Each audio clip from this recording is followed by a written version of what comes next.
हुए हो, ठीक है। उस समय देखो वो हायर एजुकेशन के लिए कहाँ गए, मगध से कहाँ पहुंच गए, तक्षशिला पहुंच गए। तो जब किसी एक क्षेत्र से दूसरे इतने दूर के क्षेत्र में जाने की बात होती है तो सबसे पहले कनेक्टिविटी की बात आती है ना। इसका मतलब कनेक्टिविटी थी।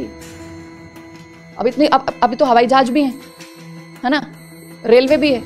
उस समय बैलगाड़ियों से जाते थे, कितना ही समय लगता होगा। अब ऐसा तो है नहीं कि रात में बैठेंगे और सुबह ट्रेन पहुंचा देगी, या 2-4 घंटे में फ्लाइट से पहुंच जाएंगे, 10 घंटे में पहुंच जाएंगे। तब क्या होता है, बैलगाड़ी कई कई दिन लग जाते थे, महीने लग जाते थे। इसका मतलब जगह जगह पर रुकने की, खाने पीने की व्यवस्था रही होगी, इतनी डेवलपमेंट उस समय रही होगी। आने जाने वालों की सिक्योरिटी के भी प्रबंध रहे होंगे। और तक्षशिला यूनिवर्सिटी इतनी प्रसिद्ध रही होगी जहां पर साइंस को इतना डेप्थ में पढ़ाया जाता होगा। अब ये बात हम कैसे कह रहे हैं, यहाँ पे सिर्फ बॉटनी की बात नहीं है, यहाँ वनस्पति विज्ञान की बात नहीं है कि उन्होंने देख लिया कि किस पौधे में औषधि के गुण हैं। औषधि का गुण है मतलब बीमारी का भी तो पता होगा ना,